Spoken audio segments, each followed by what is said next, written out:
Yan mga idols, meron naman po tayong bagong aabangan na modern style scooter. Ito po, classic yung kanyang design at highly fashionable din. May marami siyang color choices na pagpipilian at meron din tayong 2 version. Ibig sabihin mga idols, gaya po na nakita natin sa Honda PCX, meron tong CBS version at ABS version. Ganon katindi to mga idol.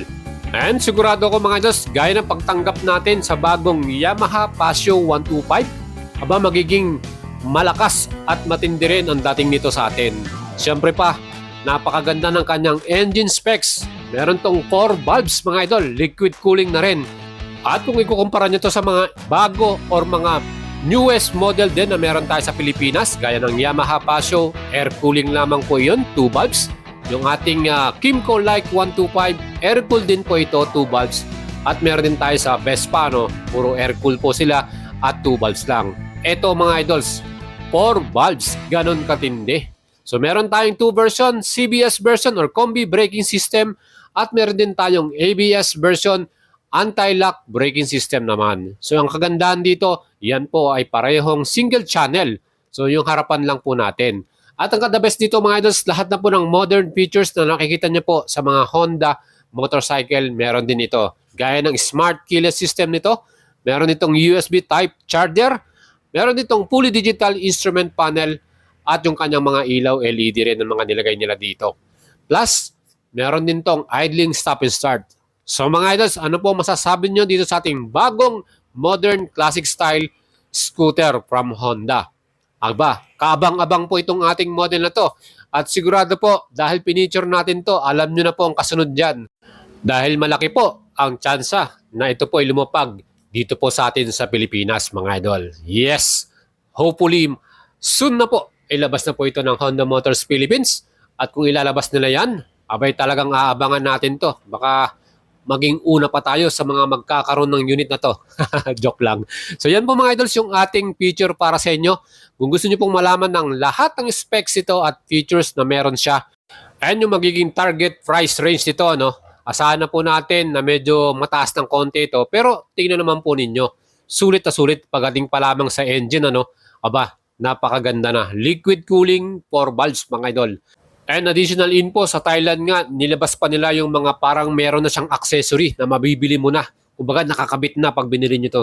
Gaya nung kanilang Bianco Pearl at yung Glamorous Nero. Napakaganda ng mga setup nila. Yung mga grill, windscreen, mirror, at yung iba pang mga nilagay nilang mga cover na magaganda. Especially seat cover. So yan po yung mga sana makita rin natin dito sa Pilipinas. Siyempre itong ating namang engine specs, 125cc po ito. 4-stroke, single cylinder, 4 valves, liquid cooling, program fuel injection by Honda at CVT transmission. So ito po ay Euro 5 compliant na rin at meron tong ESP Plus engine. Yun katindi mga idol. Siyempre asahan natin malakas po ang kanyang max power at kanyang maximum torque. Mas malakas pa sa ating Honda Click 125. Dahil si Click 125 ay naka 2 valves lang po ito. Well, yung ating namang chassis, front suspension, naka-telescopic forks tayo. Kita naman po ninyo, talagang matibay yan dahil Honda made, quality yung mga parts na nilalagay nila dito. Sa likod naman, naka-single shock lamang tayo dito or unit swing. Of course, kahit may angkas tayo dyan, walang problema yan. Yung ating mga scooter na ginagamit ngayon, talagang ginawa yan at talagang napag-aralan yan, talagang perfect pa rin yan. Huwag lang sobrang bigat yung ating daladala o yung ating angkas. Of course, ito naman ang ating mga color choices. Napakadami, At pwede kayong pumili from CBS version to ABS version. Ang kanilang difference lang yung kanilang seat cover, makikita nyo, at yung mga stainless na nakalagay sa kanilang mga parts. And para sa ating stopping power, yung ating front brake, meron tayong 2 version. Yung CBS version, 1 piston lang yung nilagay nilang caliper. At sa atin namang ABS version, 2 piston caliper. At parehong Nissin po yung ginamit nilang brand dyan. Talagang solid, At yung ating namang rear brake, again, naka-drum brake po pa tayo pareho sa CBS at ating ABS version. So, mechanical leading trail yung ating drum brake para sa likuran. And syempre, medyo mas maganda sana kung ginawa ng dual disc brake na ang ginawang brake system ng ating Honda rito. Pero syempre, dahil scooter to, 125cc, okay lang po yung drum brake na yan. Solid na rin yan. At pagdating naman sa ating wheels, yan po ay naka-alloy or mag wheels at yan po ay naka 10 spoke yung kanyang design. At yung sukat naman ng mga gulong natin mga idols, harap at likod pareho lang po sila, 190 by 12 inch na gulong. So pareho po silang 12 inch at 100 by 90 yung sukat niyan. Siyempre pwede nyong i-upgrade yan, depende sa preference ninyo, no? Pwedeng mas mataba or pwedeng mas manipis, depende po sa inyong preference. At yung atin namang sukat ng seat height, 780 mm. So dun po sa ating sukat ng seat height, perfect to kahit pang lady rider, pang any size po, pwede yan, kayang-kaya nyo i-ride dyan. Ang kagandahan nito yung ating compartment, ang laki rin po, 30 liters po yung kanyang capacity mga idol. At ang the best dyan, marami tayong madadalang mga gamit. And pag meron na tayong actual unit niyan sa Pilipinas, isusukat natin kung kasya ba yung half face helmet or yung full face helmet, susubukan natin yan mga idol.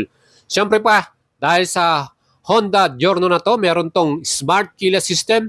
So hindi nyo na kailangang susiyan, meron na tayong napaka-modern na smart keyless system. Katabi na rin yung bukasan ng ating fuel tank at yung ating upuan. At isa pa na pinaka nagustuhan ko rin dito mga idols, yung kanya pong napakagandang middle flat footboard. Aba mga idols, meron tayong gulay board Again, ang perfect dyan natin may lalagay yung mga dadalan pa nating ibang gamit. Kahit malayo yung pupuntahan natin, ay maganda po yan. So meron mga hook din tayo pagsasabitan ng ating mga daladalang iba pang maliliit na bagay. At meron dito yung compartment sa harapan. Meron tong cover at pwede nating ilagay yung mga cellphone natin dyan at i-charge. So meron na rin tayong outlet, USB type, ready na. So hindi na natin kailangan pa ng isang adapter. So yan po yung maganda sa Honda.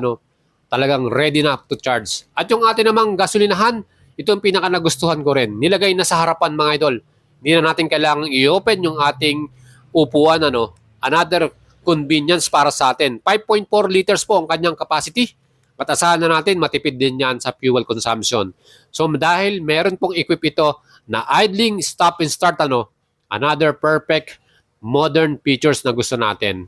Siyempre yung ating LCD meters, napaka-moderno rin, fully digital. At yung ating mga ilaw mga idols, LED with daytime running light. Napaka-forman yung kanyang round headlight, talagang bumagay sa pagiging classic, Plus yung mga signal lights natin, I think that is LED rin. Hopefully LED yung mga signal lights natin para nakikita ko bulb . Pero yan nga po, yung ating pinaka taillight, ang ganda rin ng design niya, Talagang perfect classic bike to para sa atin mga idols. So sa bansang Thailand, una tong ni-release at yan nga po, na-experience na nila at na kanilang nagamit na itong napakagandang bagong Honda Giorno, the new high. So 125cc, talagang dinumog ng mga Thailander to at marami nagkagusto rito. Ang ganda ng review nila rito mga idols dahil malakas po talaga yung makina because of the 4 valves and liquid cooling. So kahit long rides, hindi tayo mahihirapan, hindi agad mag-overheat yan dahil liquid cooling tayo. At ang perfect dyan, yung mga accessories, napakadaming kagad lumabas na accessories. Alam naman po natin, pagdating sa Thailand, sila yung nangunguna sa mga ganyang klase ng mga modification, especially sa accessories ng mga motor. Kaya mga idols, inaasahan po natin maging release dito sa Pilipinas. Hopefully, walang 2024 or 2023, umabot pa ito, para meron tayong makitang bagong model from Honda Motors Philippines ngayong taong 2023. Kung hindi man nila ihabol, baka first quarter ng 2024 at aabangan natin lahat yan mga idol. Sigurado po dahil napaka-forma na at napaka-moderno pa nitong ating bagong scooter from Honda Motors Philippines. Hopefully ang presyo nito hanggang 100,000 to 105,000 para sa ating CBS version or 110,000 para sa ABS version. Yan po yung nakikita nating price range. Sa aking hula lang po yan mga idol, hindi pa po yan final. So, yan po ang ating feature sa inyo mga idols. Mag-leave kayo ng comment kung nagustuhan nyo yung ating napakagwapong scooter from Honda. Honda Giorno Plus. Napakalupit, And syempre, subscribe kayo sa ating channel at like and follow nyo ang ating FB page, Boy Salabaria.